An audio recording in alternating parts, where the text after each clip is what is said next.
Phoenix Rising out of the playoffs. We talked about it on Saturday during the postgame. We got more talk about, get stuff off our chest, look ahead to the offseason. Rees, we got a show of sorts. Are you ready? Owen's not here. Well, that means we're ready. You mean Mr. Vacations? Mr. Vacations, that's right. You got the two lads coming at you back in 30.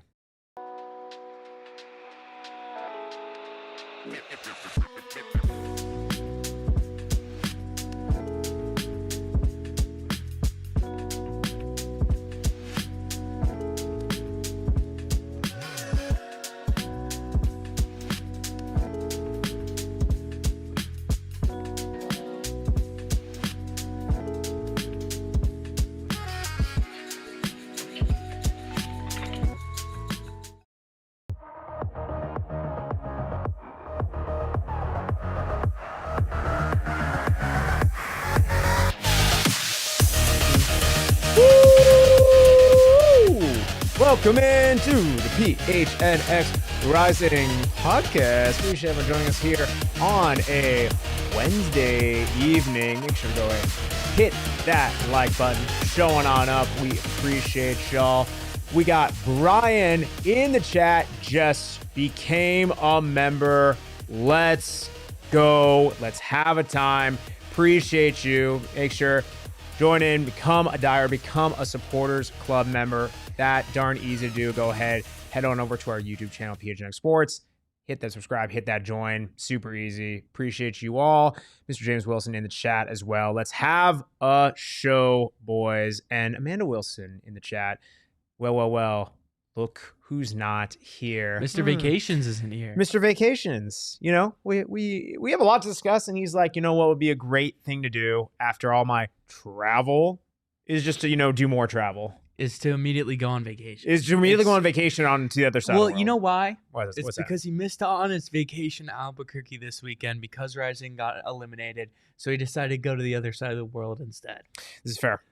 It's fair. We got Locked On West Virginia. Hey, guys, that's wild, but we love it. We love it. Appreciate you joining us again. Leave that like button. Of course, I am Max, the Adman Simpson. Joined, of course, Rees, Statlacky Goodall. Yeah, that's I don't know. Hey, I'm going to keep it. It's just you and me. I'm only keeping it to the one superlative. Again, it is Mr. Vacations, the supposed oracle. He is Owen the Evans. He is ditching. We got Shane, the beef and deef behind the brand redacted computer. I don't like that. Shaking his head. He doesn't like it either. But that's okay. He's doing his thing. Got a lot to talk about. Again, we did talk about it at length during our post-game show on Saturday, directly after Rising. It's not fair to say crashed out. It was honestly in heartbreaking fashion out of the playoffs. We talked a bit about it, like when the emotions were live and raw and everything. Even looking after the fact, we were even talking about it after we went off air, after we were done with the show. And you're trying to think, like, how many times in recent memory was it the very last kick of the match, game ends, and you just lose in that way? It's brutal, man. Like, you're a Rising fan. Like, you're pretty gutted. I mean, we are 10 seconds probably away from talking about a penalty shootout where Rising could have gone through to the Western Conference Final. That's just how close it was. I mean, we know Rising's penalty shootout luck. It was right there. I felt like if Lukic hadn't scored, if that had gone out of play there, that's the match. We're going to penalties, and then all of a sudden, Stefan Lukic finds the back of the net, and Rising season ends in, again, the last kick of the game. You could not draw it up in a more devastating fashion. You could not imagine a worse way to get knocked out of the playoffs than that, because you have all the hope in that moment that you can upset Tulsa, and it's taken away from you in an instant.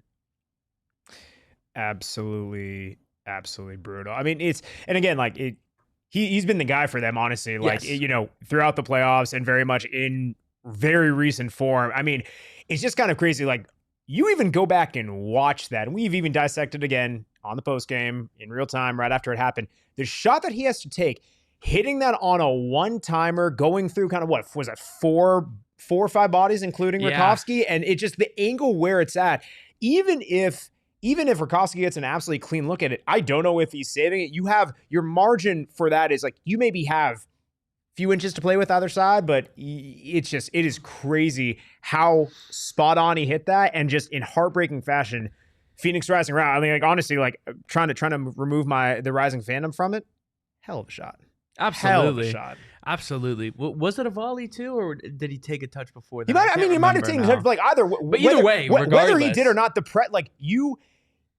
we did talk about it a bit. Like it's easy in that moment to like get caught up with it. He had a little bit more time, I guess, than you would like in that situation. But even still, whether he was closed down immediately or he had additional seconds, it's so hard to put the ball exactly where he did. It was very little room to work with. Yes, it was perfectly taken, and it was only the second shot on target in the entire match. It's disgusting. Rising only had one themselves. FC Tulsa's one was obviously the game-winning goal, but that kind of tells you exactly what game this was, where neither team did anything going forward, and that's a very polite way of saying it.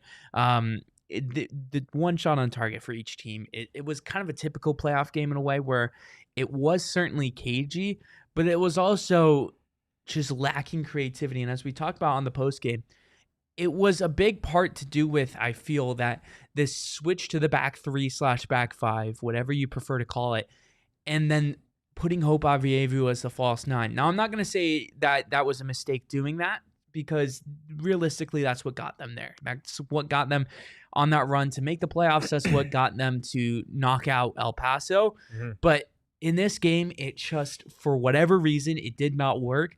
And it led to Rising being very stagnant moving forward. And you look back at the El Paso game, it was very similar, in which Rising didn't create a lot of chances, but they were moving forward at least. In this game, they couldn't even do that.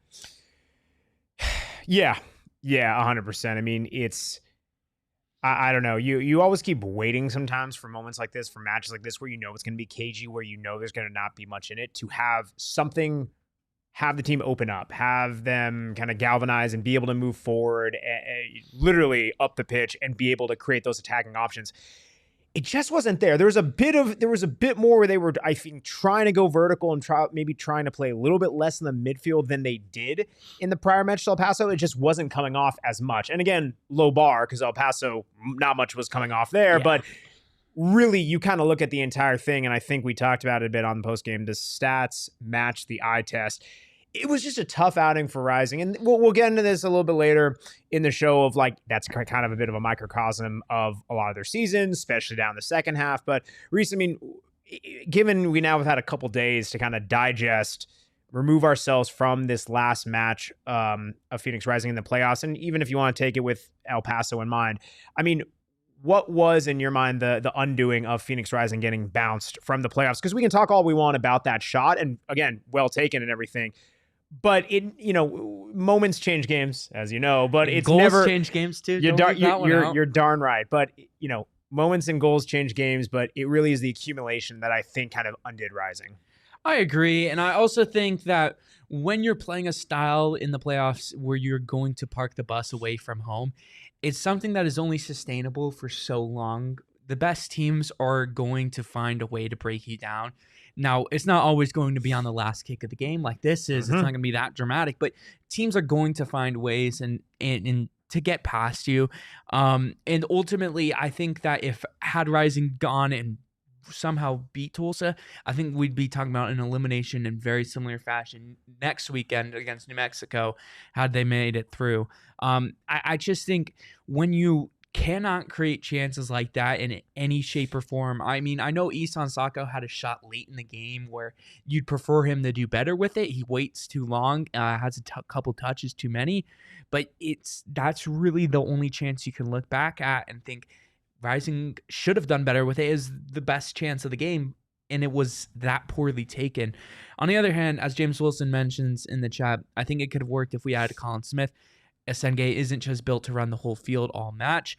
I agree. And that's something that I think led to the downfall of this team in a way. I don't want to say downfall is a little too harsh, but led to this team getting eliminated was the injuries to Daniel Flores and Colin Smith. We spoke about that so much over the last few weeks, is that this team, the way it's built, needs wingbacks that are creative, but also pacey and can just run for days.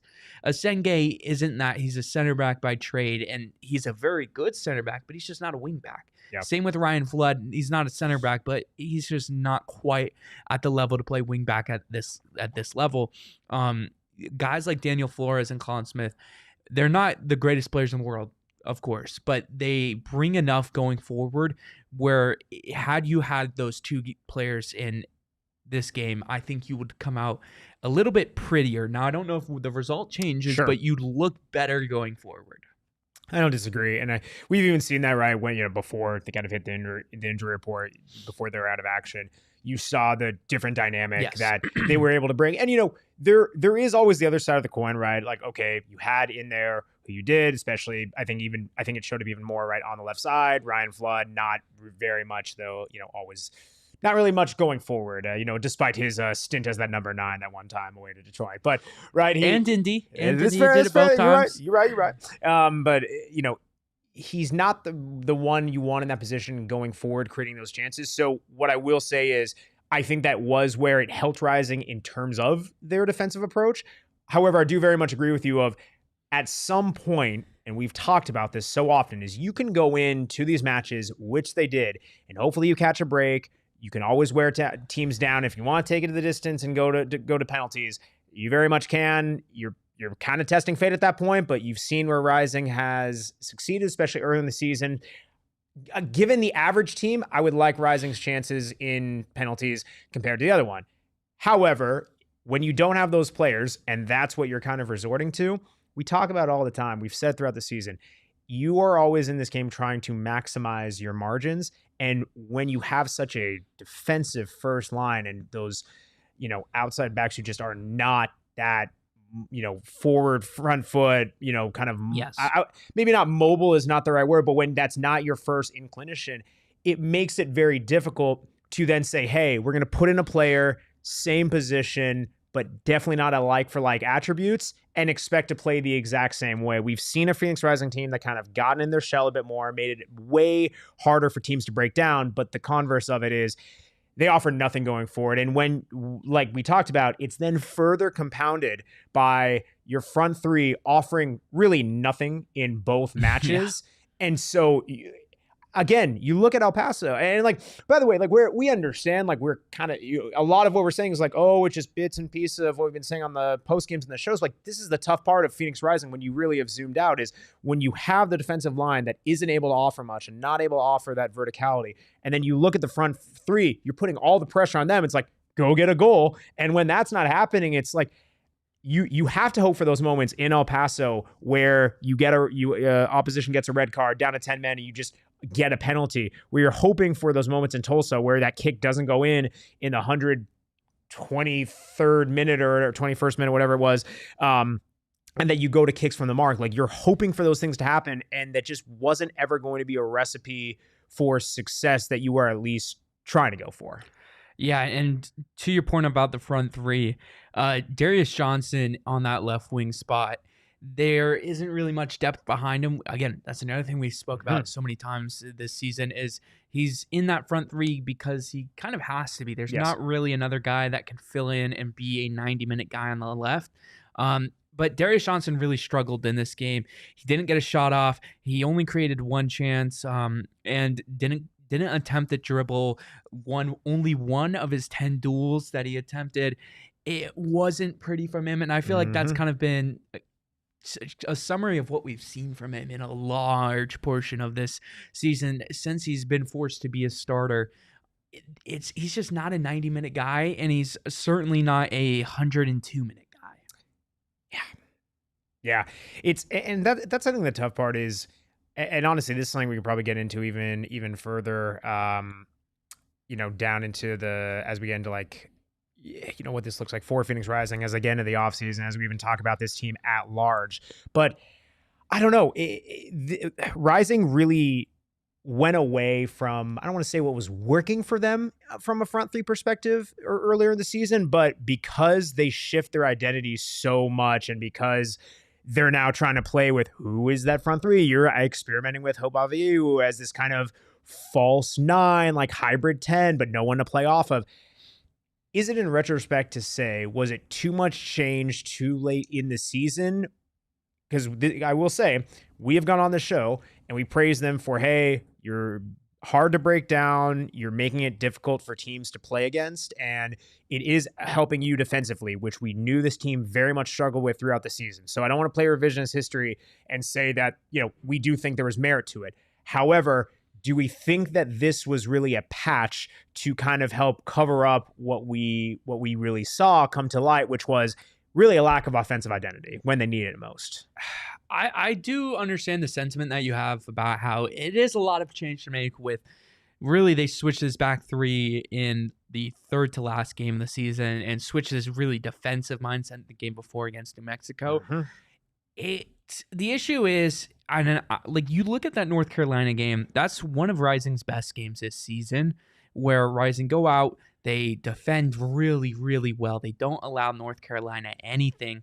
And they do a good job creating chances themselves. And then the game after San Antonio was probably the worst team to show up to Rising's home ground this season. They did not show anything going forward whatsoever.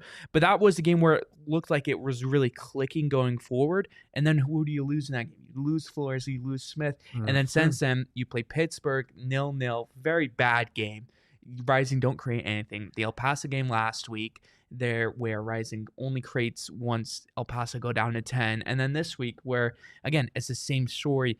I hate to blame it really on two guys going down, but ultimately I do think that's what it was, is you lose those two guys and there's not the depth in this team because of the way it was built, because it was built for a team that's more inclined to play a back four. You lose those two guys where they can play a back three with, you're not going to be able to adapt well enough. Sure. So you're kind of attributing it more towards the loss of players and having the replacements not be as like for like, having to change the style in which you play, yet keeping within the same formation, as opposed to, hey, the formation was the issue to begin with. Yeah, I think the back three, the back five, again, whatever you want to call it, it did something for this team where I don't know if they're able to go on this run this far without it. I mean, you look at the games right before they make the switch. 2-2 draw against Sacramento, 2-2 draw against Loudoun, 3-3 draw against Oakland. I know they came back in each of those games, but the run's right before it. El Paso's right before it. The Vegas draw's right before it. It's that 5-draw run. They needed something to just kind of get this squad going again. And while this was it at times, it wasn't it. It's hard. It's looking back in hindsight where your vision is 2020, but what part of it do you want to look at? Yeah, it's totally fair. I see James was in chat. In my opinion, Hope played better when he wasn't tasked to play up front as a false nine.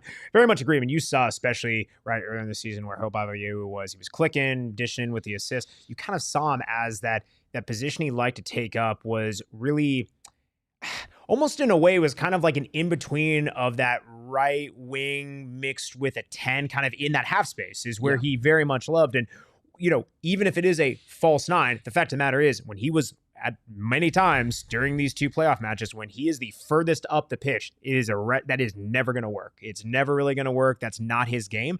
And that's not even a fault on him. It's just, you look at his profile, you look at what they were trying to do. And I understand the logic of, okay, we want him being able to get the ball early and then being able to play it into, those wingers. But the tough thing is he's not a back to goal guy, and nor were they trying to play him that way. But when you are the furthest up to field and you receive the ball, because you are the furthest up, you don't really have many places to go. So I think it was a tough one. But then we even talked about on the other side of the coin, and again, James is very much agreeing with you, but the tough thing is like, well, then who do you put in there? Were you going to roll with Isan Sako? You're going to roll with Remy Cabral? Do you then just completely drop Hope Avayewu? Do you bring him into one of the wings? Like, it's a tough spot to be in. It absolutely is. And it's one of those things where you don't build the system and leave players out. You build the system around your best players. So you have to get a way to get Hope in there. I think, honestly, the issue is with the strikers that they have, Isan Sako and Remy Cabral. We have talked about many times this season where those two just aren't great. They're good enough. They're decent. But Sako's not an out and out nine. And Remy Cabral is, but he's just not at the quality to really have the trust in him. And we saw that down the stretch where it becomes that Hope Avievu false nine. And I don't know if there's a way where you could rebuild it, where you play Hope more off the left and play one of those two in as a 9. I think it's more so the issue, not John Eric more so. I get it. Nice.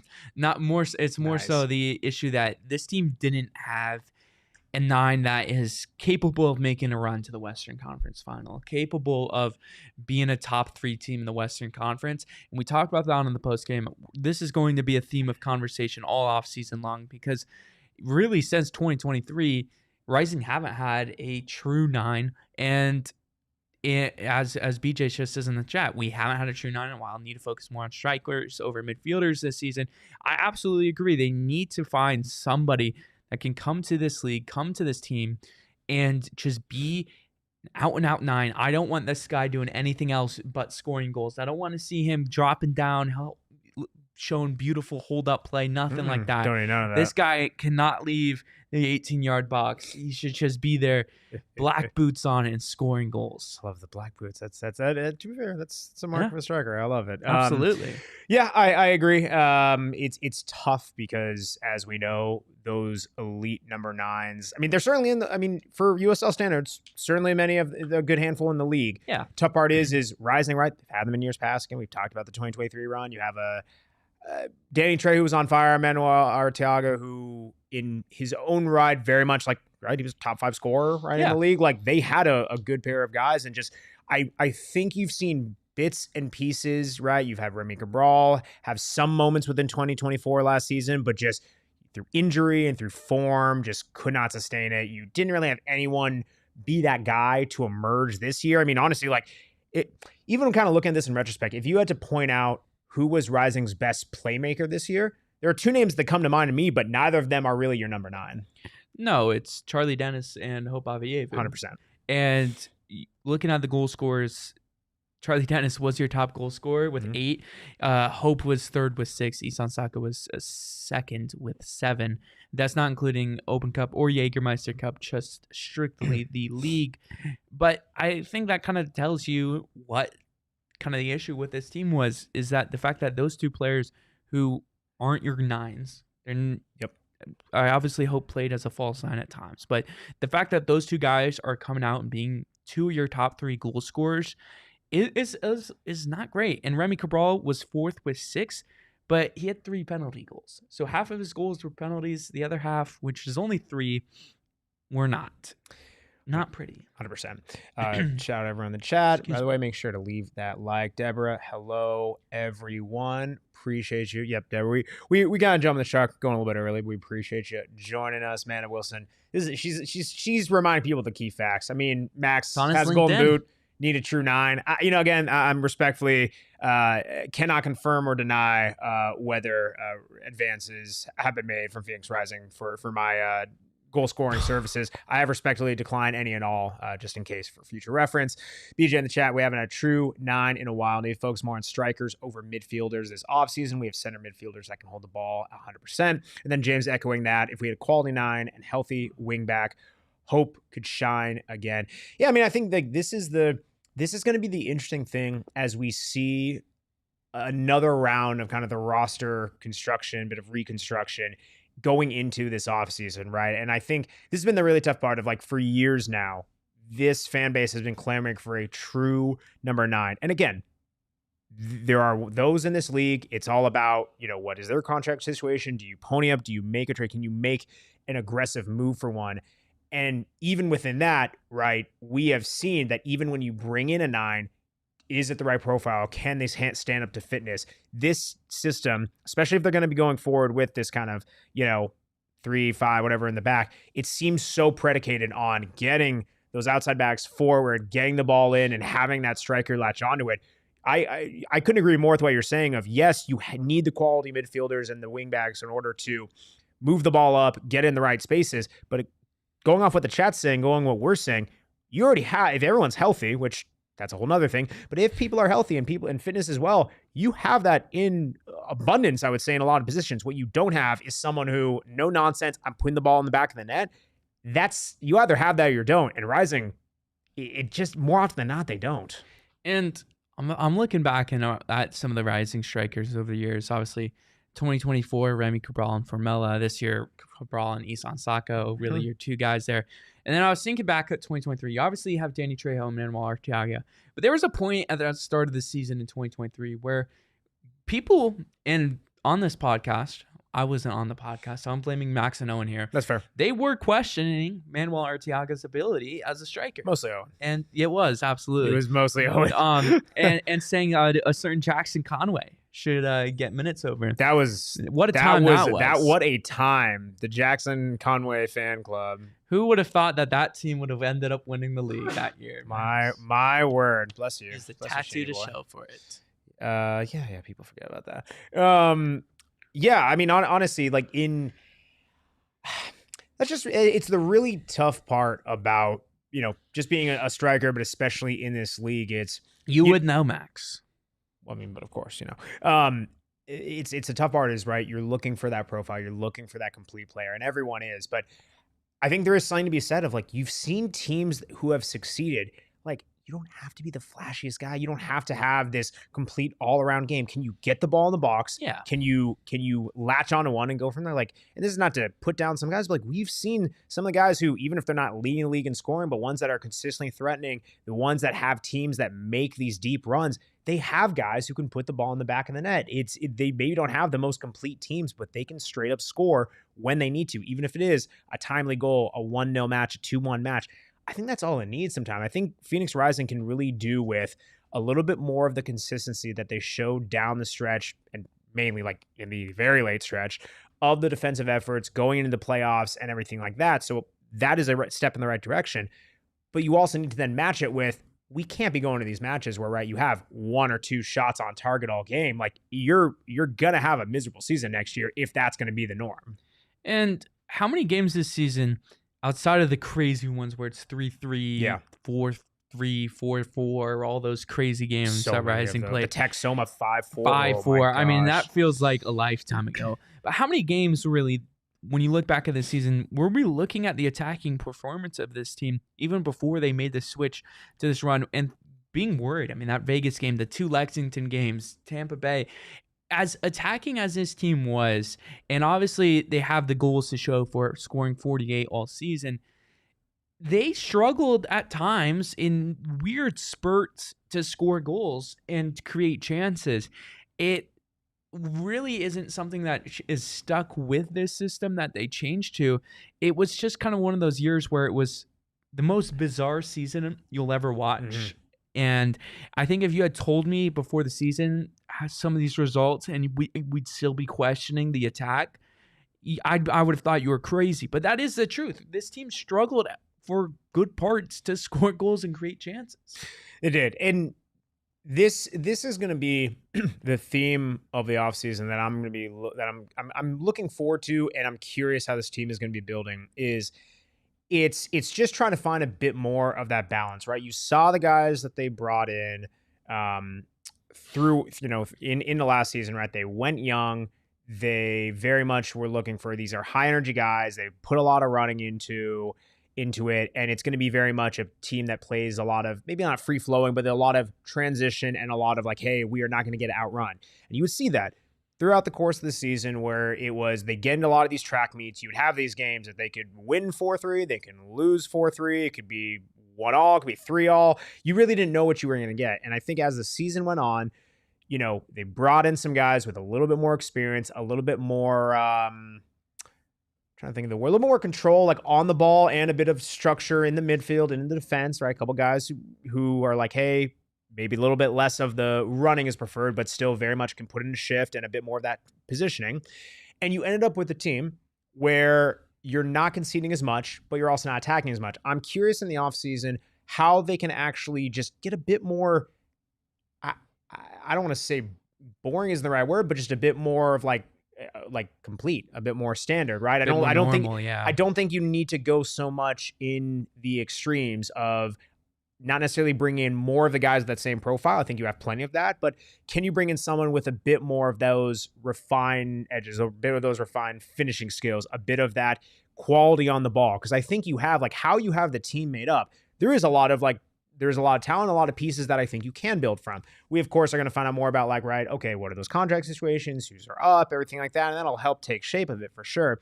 But I like a lot of the profile of this club. I think it's more so of, like, you need to reinforce. You always have to know. You need more depth in key positions. You're always going to know that you're not playing your starting 11 at all the time.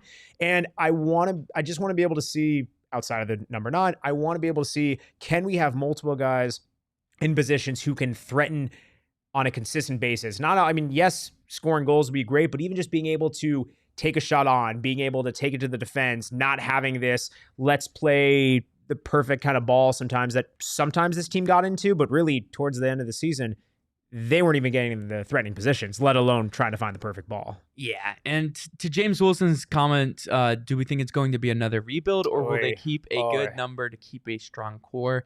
I think with the amount of players that have already been announced as re-signing, I'm not going to remember everyone, but I think J.P. Skiers, Colin Smith, I know there's been a couple more. I think they're going to try to keep a strong core as much as possible, because I think when you go this young, you're not going this young, or you're not bringing in this many young guys last season without trying to keep them around for a while, as long as possible.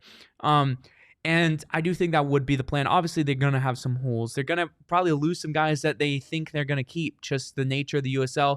Obviously, looking back with Carlos Harvey, he was going to be here 2024. Then all of a sudden, the move from Minnesota comes. What a player. And that can happen to anyone on this team. Now, I'm not saying anyone on this team is close to the quality of Carlos Harvey, but that's just a point to how much things can change. And I think with the coaching staff staying as close as possible, I'm imagining it's going to stay. Pamanuka, I'm imagining he's not going to leave for a job yet. Mm-hmm. The classic PHNX Rising curse. You just put it out there. Exactly. Yep. We're going to wake up tomorrow. Yep. He's the new Dallas manager. Yeah. FC Dallas. I think honestly, quite a jump. Well done. But I think it's also a necessity that this team keeps a strong core from this year's roster, because there has been just way too much turnover over the last few years that it's just A, not sustainable, but B, it also sets your season up not for failure, but the early part of it is going to fail in a way, because you're going to have to gel together. You're going to have to build that chemistry. We saw it in 2023. We saw it in 2024. We saw it in 2025. You can't really afford to be the case in 2026. Yeah. 100%. My gut tells me, and especially like how you've seen the roster constructed, how there was so much roster turnover last offseason, I don't think it's going to be a full on, maybe not rebuild is the right word. I don't think you're going to get a gutting of a roster like you did last time. I think there's certainly going to be number of guys who either contracts expire, not renewed, something's going to happen. You're bringing more new guys in. That's going to be a certainty, but I don't think you're going to get we had like 6 holdovers from the previous season from last year at one point. I don't even know if it was at that. Goodness, you have, as we're trying to do math, right? Like counting, difficult. You had, I'm pretty sure you would legit had maybe 5 or 6. Yeah, that's that again. That's just I'm looking at 6 or so. Okay. Did you include Joel? 7. Okay, fair enough. 6, 7. There you go. I wasn't even trying. There it is. 6, James Wilson, Carlos Harvey was a blessing. Absolutely, 100%. I do want to see them bring in more of we were clamoring for it last season, a bit of that star power, and you clearly saw the direction that they went to. Either front office wasn't interested in that, or they weren't able to get the gets, whatever that was. They clearly did not go in that direction. And again, I understand what this team is trying to build with the youth movement and everything like that. I think you need to be able to build off this, knowing that, again, you're in a weak Western Conference. You were 1 game away from hosting a home playoff match. We came and said it at the end of the postgame show where, this team's goal, it's hosting a home playoff match or bust. Knowing where this conference is at and everything, I want to be able to have them go in and say, hey, we're bringing in a top name talent, whether that exists in the USL, whether it's someone who you can see that tangible evidence from outside. It doesn't really matter to me, but I want to be able to see a name, because again, you've seen this club draw names in the 2023 offseason, Before that, the caliber of and quality of players that they're able to bring in, if we're going off the Phoenix Rising name and if we're going on what they've done in the past, they have a track record of doing it. I want to see them do it. It doesn't have to be every single player because I understand what they're trying to build, but I want to see a bit more of that quality come through. Yeah, and it's interesting to see what that quality will be. Will it be guys from Next Pro? Will it be guys from overseas? Will it be guys that taking a step down from MLS will be within the league? That's the beauty of the USL offseason. You don't know. It's and you also chaos. don't know what club is going to announce that they're going to fold next week. I'm not saying there is going to be one, but this is the USL. And then all of a sudden their players are free agents. So that's fair. Minimals in the chat, the Academy kids are great until that's all we have on the bench. They just don't have the experience yet. They will get there eventually, but that takes time. 100%. Again, like it's like I love the youth movement that this team is going for. Like I even said it, right? Like when we weren't signing a lot of players last year, I understood what they were trying to do, and you can sell people on that if you're winning early. They clearly weren't, and that's where you are going to get those calls are going to grow louder of bring in some talent. Where's a striker? Where's a number 9? Where are the goals coming from? That's going to keep persisting, and you can in a next season you can only sell the vision of the future for so long if the results aren't coming with it. So got to get some more quality. I'm curious who they bring in. That's going to be the fun of the offseason. Absolutely. Yeah. The future is now. Future is now. Well, we have so much more to get into. Even next week, we're going to, we're going to get ahead of this and we want to do some, PH end of the year awards, all these things, a bit more of a postmortem of the season. But, if I'm asking you now, we're not even a week removed from Rising getting bounced from the playoffs. I am putting you on the spot a bit. Okay. If you're able to name, call it five, or so players that you see as non-movable for this club to build around. Are there a couple you can identify?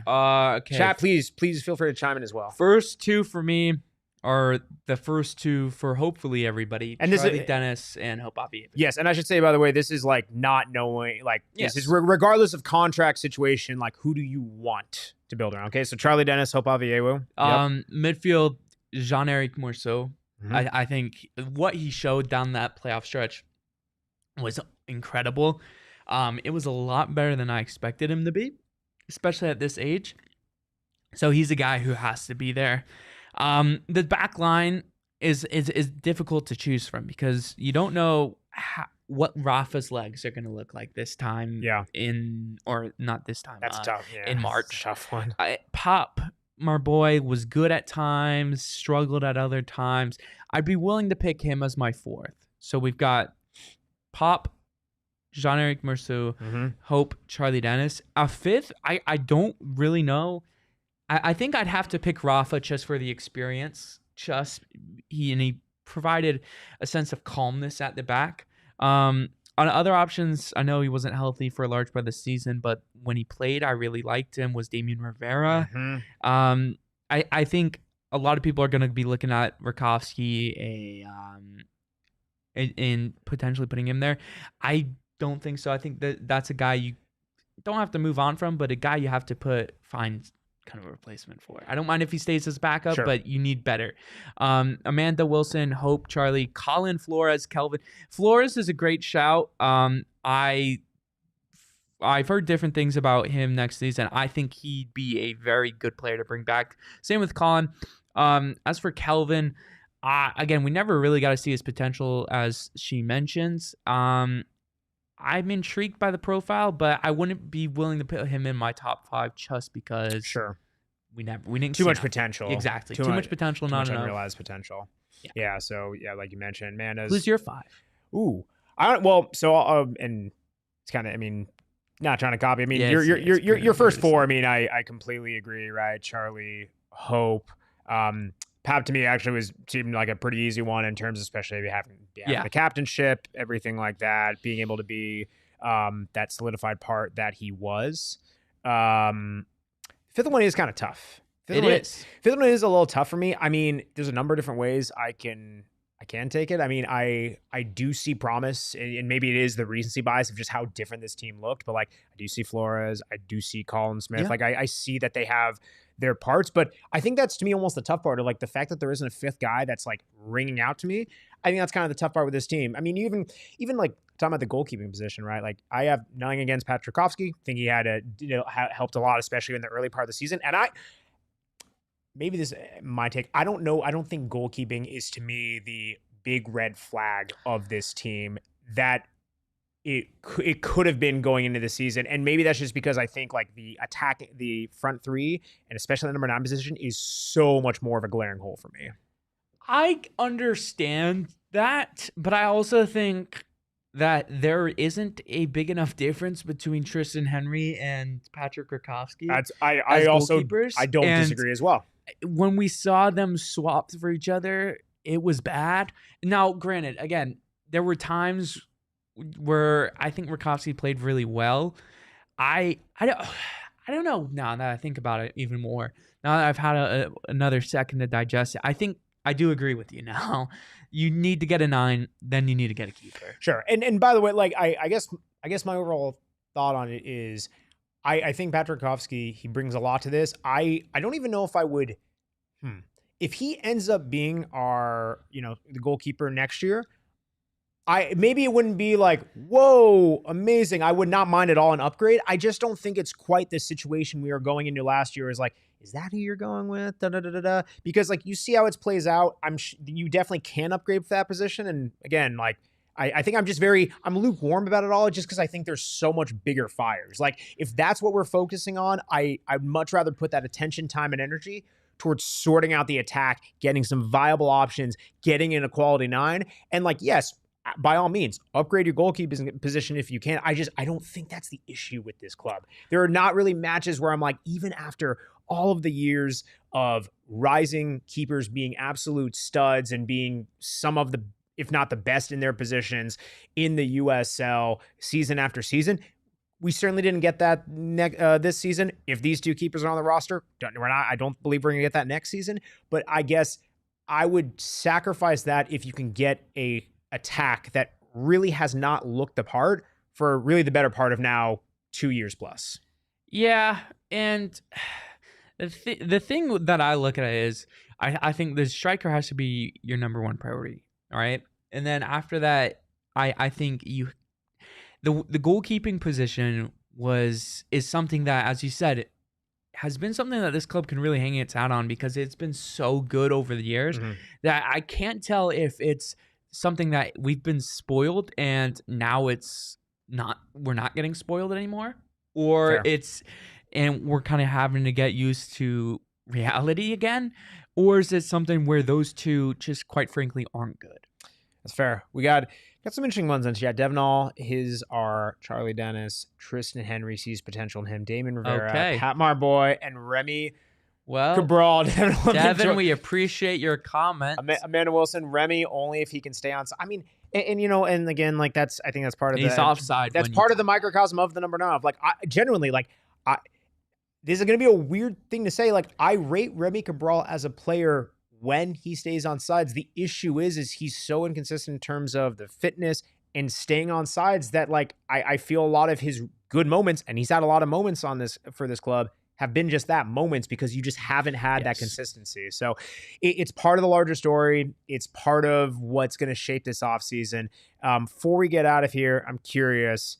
We talked a bit about, as we look into who is still in the playoffs, right? Again, I think we when I asked you, I think you went with what? I think you went with New Mexico. You had them winning over Tulsa. Yeah. Do you still hold true to that? I agree with that.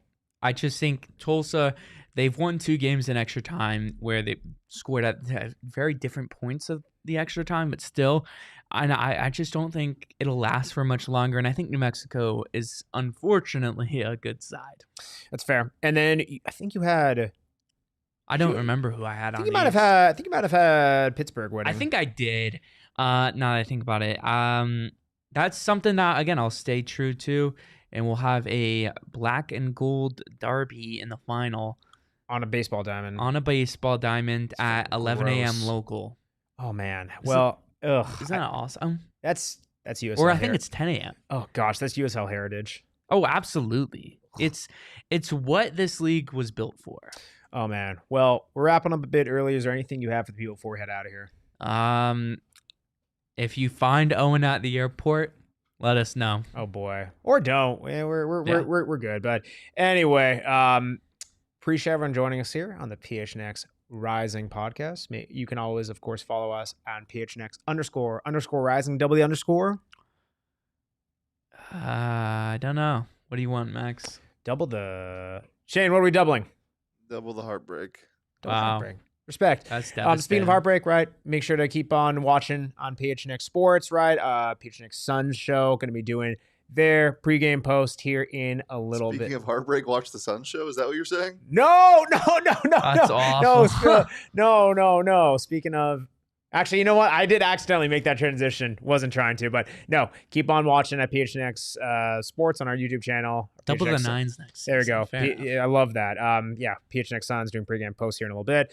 You can follow me on Twitter at MaxDavidSims. I almost said Owen. Don't follow Owen on Twitter. No. Unfollow Owen on Twitter if you've already. It's at OJEvans18.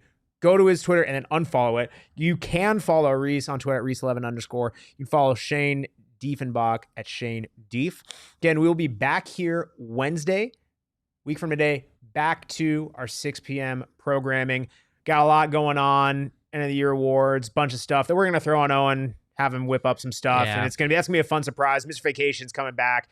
It's going to be a hurting for him. But until then, stay tuned. We'll do our thing, hop into the Discord. All that stuff. It is a beautiful game, but it's way more beautiful when Mr. Vacations goes on vacations and maybe for a little bit longer. Good night. We all silly like the mayor.